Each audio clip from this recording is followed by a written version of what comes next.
Sabed. I'm the director of the Center for Enterprise and Society here at ULAB. Today's talk, I'll be brief because I know we want to get going. Today's talk is part of our business and economics talk series that we've done on a regular basis, brought in some of Bangladesh's business leaders and academic leaders to speak about important topics in business and industry here in Bangladesh. I have a wonderful privilege and honor of introducing our guests here today, somebody very well known to you. Aly Zaker is most famous, of course, for his role in television and theater and entertainment. However, he is also the chairman of Bangladesh's most prominent marketing and communications conglomerate, owns a variety of different firms dealing with everything from marketing and communications advising to market research to video and audio production and a variety of other things. Asiatic Marketing Communications is one of the leading marketing communications firms and has as its clients most of Bangladesh's major corporations. So, without further ado, I will turn it over to Mr. Aly Zaker. If you could all please give him a warm welcome.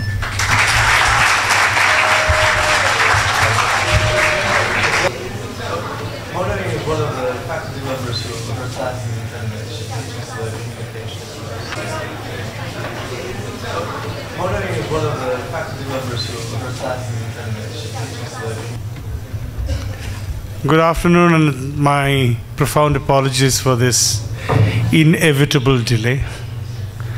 Last week I was in a situation like this where I had advised my hosts to invite resources, human resources or specialists from the area that they are located in. I suppose we have got to start that exercise here as well. So next time Daniel wants somebody to speak, he should be looking for somebody from Dhanmondi or Lalmati area, not from Banani or Gulshan. It is just it's impossible. I started at about 11:45 to reach here now. So anyways, let's get back to, I would correct Daniel when he says that he also does communication or advertising or whatever. Well, that is my job. That's my profession. That's the job that kept me fed so that I could go out to the domain of arts and culture and dabble with it once in a while. Because there is no money for anybody to be, to sustain anybody. It's very, very difficult. A number of our guys went from here to various schools abroad, came back after learning how to do theater and how to act in plays, etc., came back and landed up in odd jobs. They didn't have a job in that field. So therefore, I'm very lucky that I started this career much before I started my acting profession, acting passion. And I got into acting nearly 5 years after I started on my profession. My today's presentation, as you can see, is marketing communications as we see it. We meaning the trade, as the trade sees it here in Bangladesh. I'll take you through this quite quickly because we are late, and I understandably you guys are hungry. It's in nearly lunchtime, so you would be feeling very uncomfortable to be sitting here and listening to me. However, we start off with a little presentation on the history. We know that communication, advertising, publicity dates back to a very old time when there were the signs on the walls, the town criers, the mark on the goods, and the whole endeavor was to get across information about the product. In those days, brand was not yet established as a phenomenon, so the product. So all these were used And in modern world, the niche of communication in the total marketing mix can hardly be overemphasized. You guys are students of marketing, so you know how important it is, the communication is for any marketing endeavor to be successful. Now, what is communication? Now, there are various kinds of definitions that you will come across. Philip Kotler gives one definition, and somebody else does another definition. Delosier in marketing communication gives one definition. So you would be knowing all those, and here is one which says communication consists of all the activities involved in presenting to a group of non-personal, oral or visual, openly sponsored message regarding a product, service or idea. Now this is quite a long-winded sentence, and I hope you can read these slides. Can you? Okay. So this is the text out of a textbook about the definition. What does the practitioner say? Practitioner like David Ogilvy, who is considered to be the father of modern advertising, he says, I do not regard communication as an art form, but as a medium of information. When I write an advertisement, I don't find it creative. I want you to find it so interesting that you buy the product. That's what David Ogilvy has said. Well, this can be challenged right at this moment. I will come to that during the last part of my presentation. And he further elaborated it by saying that when Aeschylus, a famous speaker, Greek speaker, spoke, everybody said how well he speaks. But when Demosthenes, who is known as a golden tongue orator, spoke, they said, let us march against Philip. That means that his speech resulted in action. Precisely that is what we are looking for. A speech, a writing, a sign, a message that will result in a positive action. Some important considerations in the communication mix is reach, impact, motivation. These are the three things that we always bear in mind while writing out an ad or creating a message or creating a series of messages or creating communication per se. What do those evoke? They evoke stimulus, which starts a thinking process and reveal cause and effect, and then consider whether we are going to be convinced by the stimulus, where they address the motivation. Search, which provides information about a product or service. Choose, strengthen, weaken, motivator, because if I find something which I need and this interests me, is when I'll either choose on certain other grounds or not choose at all. Buy or do, which is the last thing, often offer compromise solutions, compromise with the offer, and then I go ahead and get the commodity. And then, of course, I have an experience of the commodity, which is most important. That will direct me towards the brand again or product again and again and again. This is something that the manufacturer wants, a repeat buying. And in this whole process, the most important individual is the consumer. Therefore, it is essential to know the product and service offered and the target audience thoroughly, even before the product is manufactured. We must have an image of the individual that we are going to address, or a group of individuals we are going to address, and then have a thorough idea about him or her or them through a research.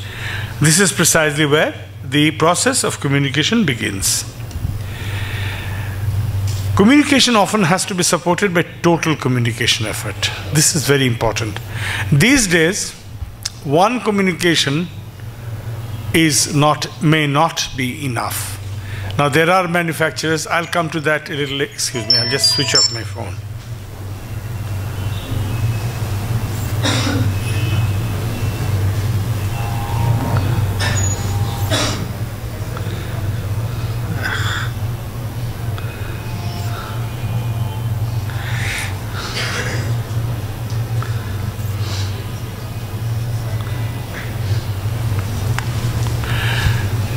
So just one campaign in the television or in the press or in the radio or in the cinema may not be enough. We try to, in fact, address the consumer from various angles, from various sides, through various means, through various vehicles. So in this integration of communication mix, which we call total communication, comes advertising, events or activation, participatory research, PR and CSR, and below-the-line activities. I'm sure that in marketing you have already learned about below-the-line, BTL and ATL. All these are then capsuled, and we call them 360-degree communication. So it's called total communication. Some relevant points for developing an effective communication program. The planning process. Now you see, it's not, in the previous days what you used to do is to get a brief from the client and go address the creative team and say that write out an ad. First you write a one-liner about what you feel about the brand or the product, and then let's see what we can do for various medias. I mean, that one-liner, how it can be elaborated for a film and for the newspapers, for this, for that, and the other. But now we start off with strategic planning, which is the most important activity given an agency's operation. In this strategic planning, we follow a planning tool, which is proprietary to my the agency that I'm affiliated with, JWT, which used to be called J. Walter Thompson's before, and which goes like this: where are we now? Where are we meaning? Where is the product or brand now? Why are we here? Where do we want to go? How do we get there? Then, are we getting there? If we find that we are getting there, then we will again start the analysis by saying, where are we now? So it's a continuous process which takes us further, further, and further, ever widening the group of consumers or target audience that we have been trying to address. The key facts: marketing aims should be believable, achievable, understandable, and measurable. And each one of these words I don't need to explain. That will only lengthen my presentation, which is not desirable at this point in time. Each one of these, I suppose, is understood by you: believable, achievable, understandable, and measurable. Communication objectives: what do we want our communication to achieve? Not too much. It has to be realistic, which addresses the believability part of it. Limited, focused. We cannot. There is a famous slogan which I was involved by the Johns Hopkins University, and came as a poster to us at one point in time, about 8, 10 years, 20 years back, which said, focus demands sacrifice. Which means if you really intend to focus on one quality which you are sure is going to be the most applicable for the target audience that you are given, then focus on that. Don't say too many things about your product. Then it will get diluted. So focus is very important. And viable, which is addressing the point of achievability, that if it's not viable, it cannot be achieved. Target group. Let us be specific. All adults will not do. Age, education, enlightenment, lifestyle, all these are necessary. So we have demographic, we have psychographic, we have ethnographic profiles these days for analyzing, for getting to understand each target audience that we are going to address. He must be a recognizable person, not a cardboard cutout. You see, we cannot take one individual and put it on everybody else, slap it on everybody's face. Each individual has his, or a group of individuals have their own mindset, have their own demographic profile, and also psychographic profile. Positioning. How we are viewed by our target audience now, how we want our target audience to view us after we have run our communication program. This is positioning. This is very important. Don't worry, I shall share this soft copy with your university, and you can access it anytime you want. And then ask me questions later. Consumer promise, the discriminator, the promise, brief and simple. The longer the promise, the more difficult it is to fulfill. Marry me and I will fill your nights with joy, your days with laughter, your bank account with gold, and your nursery with kids is over-promising. And be realistic, for heaven's sake. Over-promising kills the brand. It may result in customer disaffection. It can create disappointment. It will create disbelief, often permanent negation and or cynicism for the offer made. So this is what over-promising does. Support. You can't make promises unless you have the support to back it. I can say that, well, my toothpaste contains XYZ, which is going to not create any cavity in my teeth, unless it is scientifically proven, unless it has been time tested. I cannot promise it. Unless the laboratory says it and user experiences combine, I can't say, I can't promise this. It has to be, the support has to be there from the product or the brand for us to believe. Tone and manner. Warm and friendly will not do. What is the alternative? Cold and unfriendly. Be realistic. The exercise is to decide on a personality for the message. Even a message has a personality, which should be complementary to the personality of the brand. The personality of the message must address the personality of the brand, and they should be matched. And like people, these personalities must be definite and positive if they are to be memorable. The idea at the end of the day for the communication is to become memorable. People will not forget. Let me interject here. There is often, you find, let's say if you take our television, you'll find one advertisement to be very memorable, very interesting.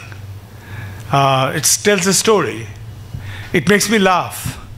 But at the end of the day, I lose out on the brand. The brand connect is also essential. Memorability, not of the message, but of the brand, is of foremost importance. You mustn't forget that. The most important factor probably is that the offer has to be outstanding, because it should be able to achieve trial. Our first exercise when we create a communication is to see that it does generate trial. I have a very good, let's say very good product in this particular bottled water. But unless a person tries it and finds it to be good, it's not going to work. So that trial, and if the trial says it's okay, person feels it's okay, then he'll go for repeat purchase. Unless there is repeat purchase, the product or the brand is going to fail. The vehicle. We are coming now to media. No message is a message unless it is carried by a medium, as you know. Message and medium are integral elements of the communication. Greater the integration, better the effect of communication. So you create a message keeping in mind television, and then you put it on a radio, it might not work. The message has to have total integration with the media that you are going to put it in. Of course, there will be a commonality so that one doesn't feel that this is a different brand from the other. That common thread has to be there, but one must complement the other, irrespective of which media you're putting it. Mass and non-mass. There are, broadly speaking, two kinds of media. Mass media is objective. Mass media, they're objective and their characteristics. Growth, survival, and existence is dependent on technology, people's interest, and general development. You see, the moment I say these words, you might already know we are talking about electronic media. We are talking about the press that uses super quality printing machines. We are talking about radios that have good transmission, so on and so forth. So it is very technology dependent, mass media. And then the characteristics are very interesting. They're mostly one way, therefore less interactive. Relatively low involvement. I will explain these after I've read out these sentences. Audience segmentation, difficult. High unit cost. Broad reach. I'll explain one by one, in very succinct, short sentences. It is one way. You see an ad in the television or hear one in the radio. It's given to you. So you just listen to it. And it doesn't have any involvement because you are not involved. You are not interacting with the message. So it's low involvement. I mean, I can switch off the television. I can switch off the radio. I might just go away because it has no involvement. It doesn't have anything that will involve me. Audience segmentation is difficult because once you have released it in the television, it goes to all kinds of audiences. Let's say you are wanting to sell this pen to the upper middle class of the society. You release it and it goes from a slum to the richest household in Gulshan. So segmentation is impossible. You can't keep to your segmentation of the audience or the consumer. High unit cost. Each unit costs hell of a lot of money, especially in television advertising. And it's a broad reach because it goes to everybody who owns a television set. It goes to everybody who listens to radio. Goes to everybody who keeps newspapers at home. So it is not narrow reach. It's not focused reach. It is broad reach. But however, I will not come to a value judgment, but however, you have got to keep doing it because lest your target consumer sees it, hears it, and decides to take a look at your product. Non-mass media's objectives and characteristics. Created to meet specific needs. Characteristic can be participative, therefore more interactive than mass. Audience segmentation is possible. I segment the audience and say that I'll go to these people. I will address them through interpersonal communication. I will address them through focus group. I'll address them through events and activation. This is where they are located. This is my consumer. I will address them straight away up front. So it is, in fact, very participative and interactive. It can be. Audience segmentation is possible because I have already pre-segmented the audience. I have pre-segmented the areas where I'll go, where they are located. Relatively more expensive. Each let's say, exercise that we do, even if it's a Uthan Boitok for social communication, it is very expensive. So each unit is expensive. So if you have to have, let's say, 300,000 units, it's impossible. Anybody's budget will fail. Narrow, relatively more expensive, narrow, in-depth reach. The reach is unlike mass media, which is very broad. This reach is narrow, but in-depth, and can be one-on-one. Every individual is involved. Lot of consumer advertising have become very successful through interactive, below-the-line, non-mass approach. I will tell you, I can give you hundreds of examples like that. People in this subcontinent, Indian subcontinent, have learned to switch over from laundry soap to detergent, basically because of, not because of advertising, but because of interaction where they are. Actually, I know about Hindustan Lever. They used to rent trucks, decorate it, go to each area where the target audience lived, used to find a place in a small little playing field in the middle of a colony and demonstrate how different detergent powder is from laundry soap. And this worked. And then WOM was created, word of mouth. And that rolled.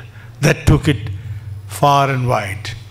So I can tell you, I know about this case study is with me, when detergent came not replacing, in addition to laundry soap, people switched over to the detergent, and once they switched over, they found that it is far more effective and in the long run less expensive than laundry soap. So they switched over. How do we select media? Through consideration of the audience segmentation, their location. These are very simple. You must have learned about this is the ABC of communication. The task of communication, desired response, the communication program, and media objectives. These are the set of things that we think of when selecting a particular media. Each one of these is very important. What should be our media mix? Single media versus two or more different media. Many people ask that this is my product. Shall I choose one single media and put all my money in there? Or shall I go for a variety of media? Now it depends. It cannot be very easily answered.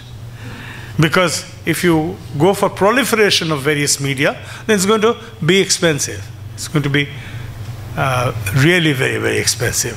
I wish I had the money of taking all the media available at my command and put it everywhere. Flood the entire place. But that's not possible physically. So, are we looking for synergy? I will put my main campaign in television for synergistic purposes. I'll also pick up some FM band radios which are popular. I'll pick up some newspapers to support that, etc., etc. How important is the need for audience segmentation? If audience segmentation is very important, then we will see that what those segments are into, which media are they mostly exposed to, or they listen to, or they see, or they read. Is there any inadequacy of any medium in achieving the desired reach? This is very simple. If any media is inadequate, you wouldn't pick it up to carry your message. Now, if I have to sell, let's say, a candy which costs 4 paisa, I will not go to a mass media. I'll not go to a specialized media with that. I'll not go electronic. I will not. Maybe I'll go electronic. I'll not go digital. I mean, so it has to be the use has to be seen. The final exercise is intermedia versus intramedia. Where do I put it? Let's say I have chosen, just as an example, I'm not recommending any medium. Just as an example, I'm choosing Etienne Bangla for my television advertising. Now I must select the intramedia stuff. Where do I put my ad? That depends upon the corresponding target. Now, does this target see every day's 10 o'clock news? If it does, that is the spot that I'm going to choose. So in intramedia selection, I'll choose that particular program as my first choice. In newspapers, does my newspaper ad merit a front page? Front page is very expensive, so if I have to choose an ordinary page, which ordinary page do I use? Well, it is meant for women, so let's target at women's page. It is meant for, let us say, a convenience item of entertainment, put it on the entertainment page. So that's intramedia selection. If you want both today's and tomorrow's buyer to notice you, be there where they look for information.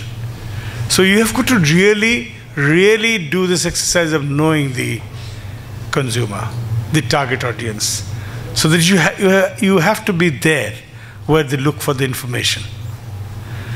Develop a program that has a continuous appeal and not just a time-barred effect. There has to be a continuity of the communication that you have just made, so that they retain some facts about the communication done the past year, and when this year's communication breaks, they'll know, well, oh, this is it. Now this is one step further. Social versus brand communication. Brand communication first. Objective is to make the consumer choose one particular brand over all others. There are two basic premises of branding. There is a unique sponsor. Let us say if we are considering close-up toothpaste, there is one unique sponsor, which is Unilever Bangladesh Limited. And the consumer has to make a choice. The consumer either makes a choice in favor of close-up or in favor of whichever other toothpaste is available, Merrill. So one sponsor, one choice.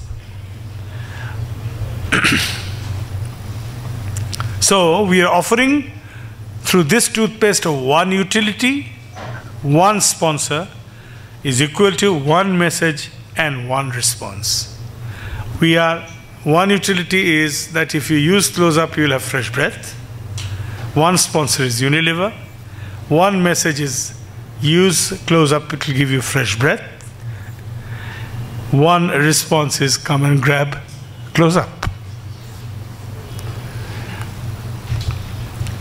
Social communication, on the other hand, the objective is social communication, unlike brand communication, has the responsibility of changing lives, of determining destinies, and of creating a better future.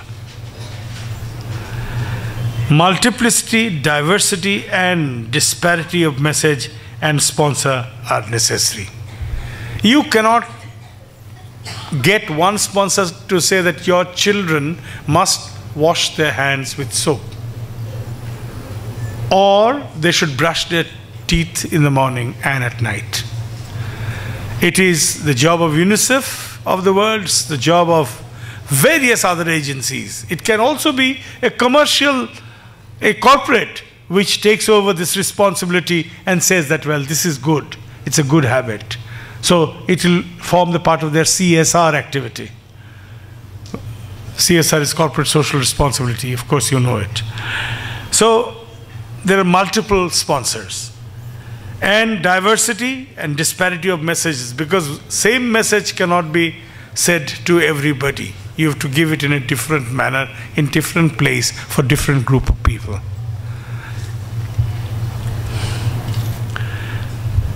Multiple utilities. If you wash your hand, you can avoid so many kinds of diseases. You will be doing hygienic thing if you brush your teeth. You will stop your cavity, etc., etc. Multiple sponsors, various kinds of agencies will work, including corporates. Multiple messages, various kinds of messages for various kinds of people, and multiple responses. Various kinds of people will respond in various manner. So it is a far wider thing, but far narrower approach. Far wider objective, far wider sponsors, far narrower approach. The basic difference: branding is based on the premise that individuals make a choice. Brands exist to provide that choice. This is a very important slide, right? It's based on the premise that individuals make a choice. Brands exist to provide that choice. Social communication, on the other hand, deals with issues that challenge societal belief system. People don't choose belief system. Their rationality is limited by the scope of their belief system. For instance, those who use mud to clean their hand will not easily yield to the communication that soap is a better alternative, because they are born in the belief system of using mud. The people who use charcoal to clean their teeth would be very difficult to be converted into toothpaste. Similarly, the shampoo on the hair can hardly be converted into, could hardly be converted into,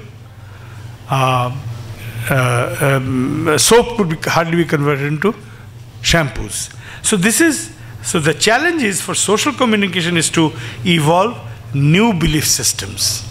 This is a challenge. If you are a communicator, you create a new belief system, and it's like a ohi. You start it off and it rolls. People start seeing reasons, logic, believing, then yielding to your approach.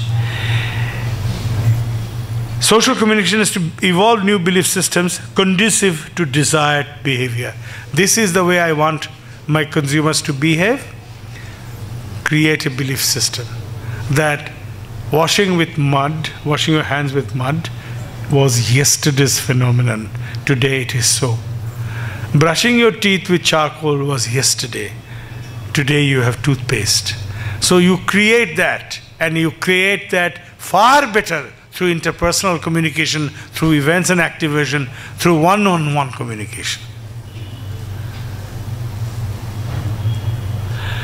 The purpose, the marketing communication program is to help create the purpose of marketing communication program is to help create a customer of a product, service, or idea. This has been said. So, however, a point to ponder: should brand communication follow the path of social communication in our country?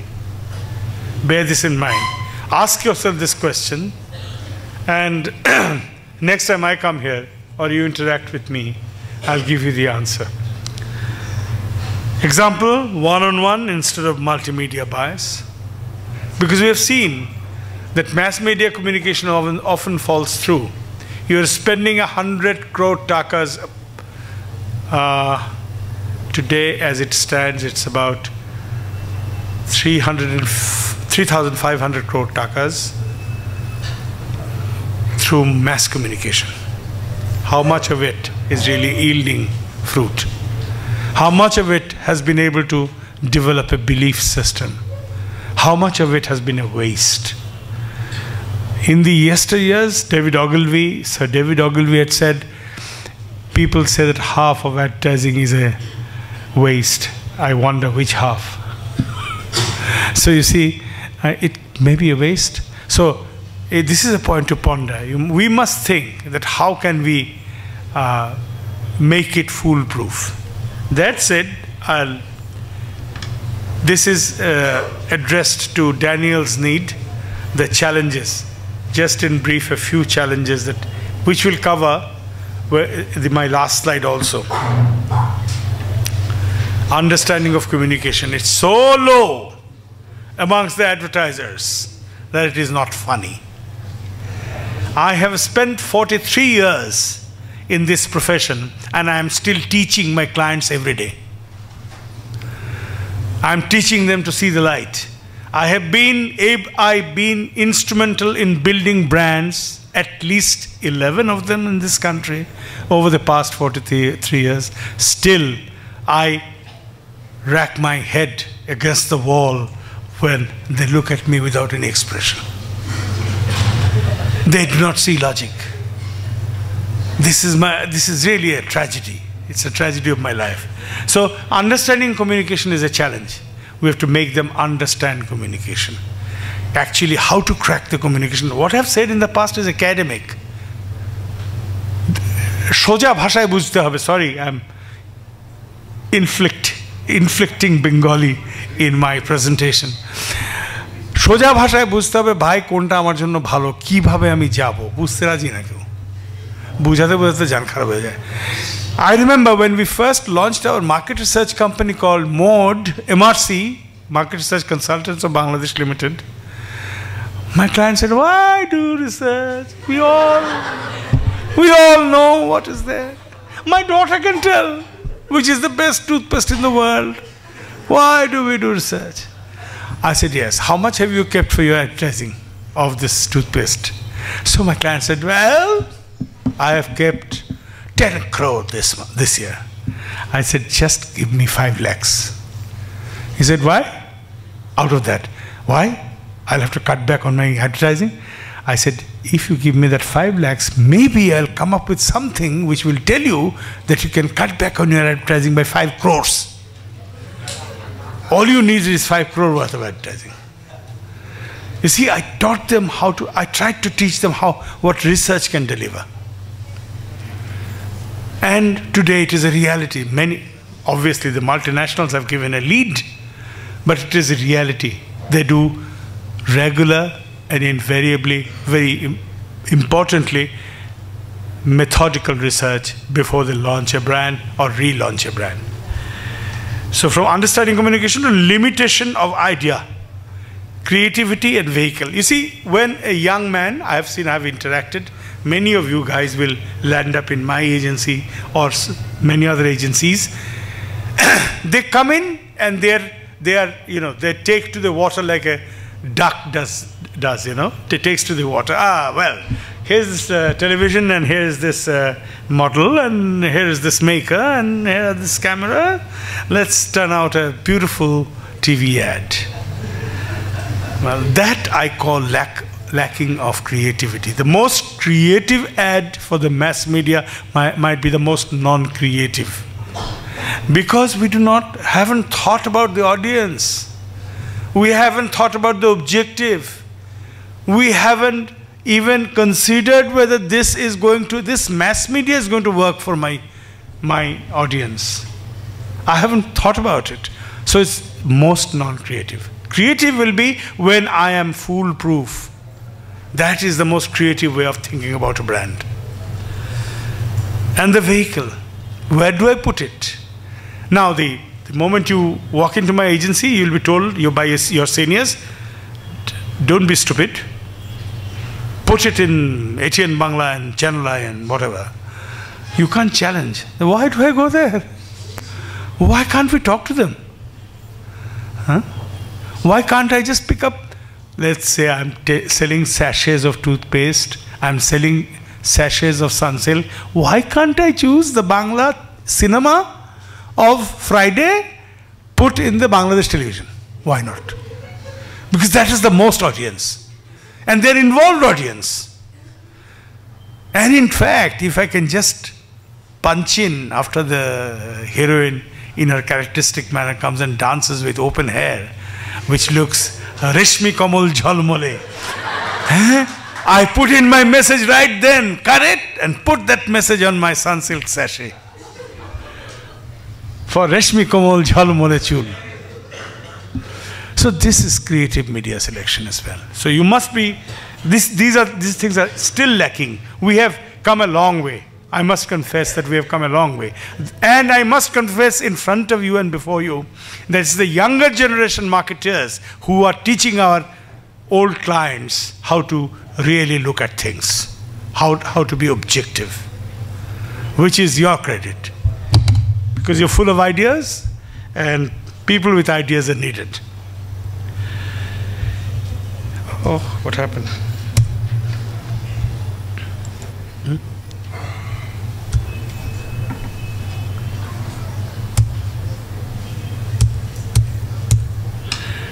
Resistance to innovation. This I've already talked about. You want to innovate?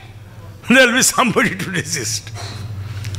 I have seen one of our planning directors bubbling with ideas, making a presentation of how we can take a different look at this brand. And the first person who objected, even before the dumb client, is the dumb client service director that we have. One of the dumb client service. He says, no, this is not a done thing. There is no such thing as a done thing. The done thing is what we are going to establish. We are going to discover and we are going to found. Right? That is what is going to be done tomorrow. So let's change the definition of the done thing. Let us do it anew, innovatively. Lack of ethical standards. It's not only in advertising or communication, it's everywhere. There is no ethical standard.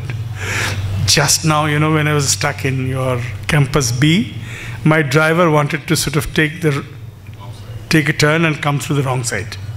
I said, no, you're not going to do it. I'm going to be 5 minutes late. You're not going to do that. So we came again. So this is the common thing, in thing. And unless we turn around, your generation turns around and says, this is unethical, this is unlawful, then nothing will improve, not even in communication.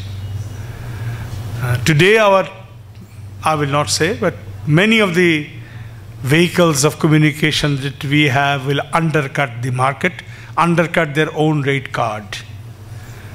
And they will extend their polluted, corrupt hand to the client for whatever comes their way. Now I come to a point which you might not have thought by now. The process of globalization, the paradox in this. There is a very interesting book written by a gentleman called Kishore Mahbubani, who teaches public administration in the Lee Kuan Institute in Singapore, who has written a book called Can Asians Think? Can Asians Think? And it is written on the context of globalization. His thesis is that the process of globalization is on. Take it or leave it. We are becoming smaller. The world is becoming smaller. The point is that in this process of globalization, we must not resist it. We must join it, and not only join it, give it leadership. We must lead. And if the Asians can start thinking, is when we'll start giving leadership to the entire world, which is very, very important. So that's the paradox is,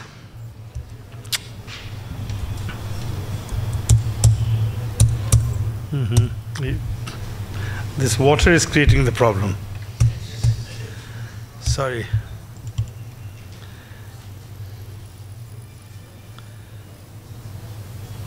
Yeah.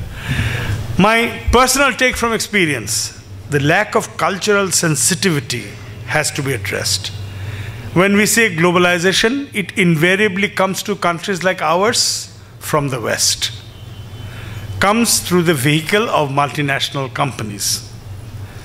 And they have set standards that tell us this is the way you should do it.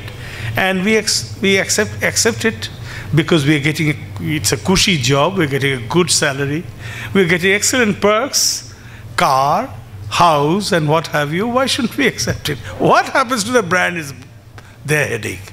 What happens to the country's economy is their headache. Forget about it. Let's make the most of it when the going is good. So the lack of cultural sensitivity has to be addressed. It is very important. And what do I say? The element of insensitivity has happened because we have moved from international to multinational to regional. I'll come to this. But before that, what is cultural sensitivity? What is culture? Culture is not dance or song or theater or plays. Sociologically defined, culture encompasses our life itself. Our food, our language, our clothing, our rituals, our religion, everything comes under culture. So that sensitivity has to be given thought to, has to be thought about by any marketer who wants to approach any market. So I have seen this phase of international to multinational to regional. There used to be an international, this used to be for the international clients, an international market. When Unilever used to be Lever Brothers, in their beginning, in the 70s, they used to dictate, sitting in the Unilever house in London, that do this, do that, do this, and this will fetch you profit for my brands. And we used to do this, do that. Ultimately, they realized that, well, I cannot sit in London and tell a dark, short, ugly-looking Bengali what to do. So let's give the Bangladesh office a independent stature. That is, let's make it Bangladesh Limited, right? So they made it Bangladesh Limited. Having made that, they said, now let us appoint clever, intelligent Bengali executives in the senior position to take decisions. So they started recruiting senior Bengali people to staff and put one of their multinational bosses to monitor what was going on. This was the multinational structure. What happened here is that these executives were conversant with the culture of the nation that they're working in, who know exactly how the consumers here behave or what they want, which way they want to go, why they behave like this, what they want to see in the television, what they do in their personal life. All these are known to these Bengali executives. So they fed the chief executive officer, who used to be a non-Bangladeshi, with this knowledge. This was gleaned through research also. And this was made a regular thing, as we had to go and present. So it was such a wonderful environment to work in, when internationals turned multinational. They used to listen to us. And all the big brands were built in that interim period between the early 80s and late 90s. All big brands in Bangladesh were built then.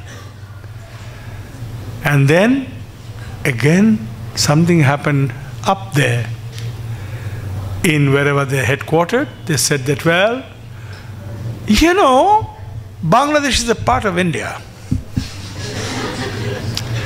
So what is true of India must be true of Bangladesh. This campaign is time-tested in India, so it should work in Bangladesh. They told us, we have now decided to shift from multinational approach to regional approach. So we've become region dependent. Where you get to see a lot of beautiful faces, mind you. You get to see Katrina Kaif. But I'm afraid this doesn't work. This does not necessarily work. This might work once in a while, but necessarily it doesn't work. Pepsi bombed here with the commercial of Shah Rukh Khan. And Zahid Hussain, our actor Zahid Hussain, rescued Pepsi Cola at that point in time. I'm talking about 15 years back. So you see, this is what regionalization brings us. I must confess that any town Bangladesh is not like any town India, not even like any town West Bengal. There is a big difference. I'll tell you give you one concrete example. I have a client called Kellogg's. Kellogg's came here and arrived one fine morning. They sent me an email saying that we are arriving, we have very serious discussion with you. They arrive in my office and tell us, we are going to launch Kellogg's cornflakes here. So I asked them, the first question is, how big is the market for cornflakes? Is cereal a done thing? Does it comprise the eating habit of normal Bengalis? How big a market you're looking for? They said, yes, yes, yes. In Calcutta, they have an English breakfast habit. In Calcutta, they eat toast and butter, and we could easily get the cereal into Calcutta market. We are sure that Dhaka is only an extension of Calcutta. So if we launch cornflakes here, they will immediately jump for it. I said, well, it's your money and my effort, let's try.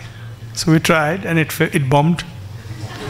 Invariably it bombed, because our breakfast habit is more like Delhi than like Calcutta. We love our chapatis and bhaji. Ar shukrobar din ekta dim. So you see, this is it. Multinational কত রকমের ইয়া আছে আপনার চিন্তা করা যায় না. Can we be truly multinational? Our question, can we go back to being really multinational, where the globalization process will be complete? We'll start understanding each other, standing where we stand head high. Understanding your culture as against my culture. Understanding your ethos as against my ethos. Understanding your psychology from where this campaign was made, on the basis of my psychology with which I intend to develop a campaign. So a truly multinational approach is absolutely necessary right at this moment. I have written in this text here, where each unit will work according to country-specific ethos with a line to connect one country to the other around the globe. That's how we can create a united world. Not by regionalization or internationalization. At the end of the day, do we know each other better? You and us, you and me? Do we? Have I been able to make myself clear enough? Okay, if we do, thank you.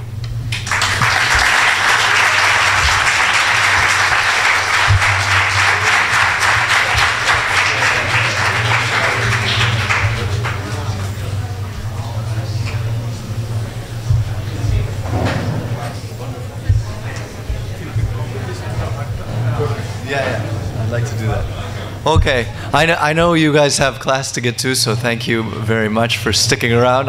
I know it was very well worth the time. So I'd like to ask our head of academic affairs, Professor Brian, to come up to present a small token of our appreciation to Aly Zaker for coming today to speak. If we could all please give him a big round of applause for coming out.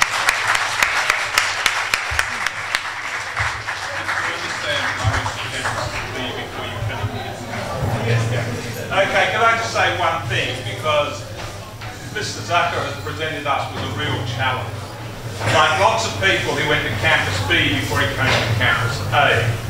So my challenge to you is design us a big B and a big A that we can put outside so people don't become confused anymore, and we've had a wonderful marketing exercise. So if you can design a big B and a big A, we can put out there. Thank you. And you have missed out one. You have also missed out on one small thing. Write down on your invite. Small B. This must be mentioned. Okay. It's been a very entertaining. Thank you. Wonderful team. Absolutely. Thank you very much. Thank you. Oh, and one other thing. The Department of Media Studies and Journalism would also like to give Zaker a small gift as well.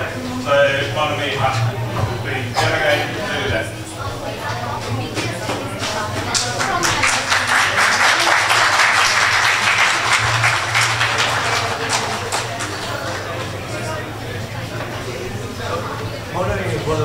faculty members who her classes attended.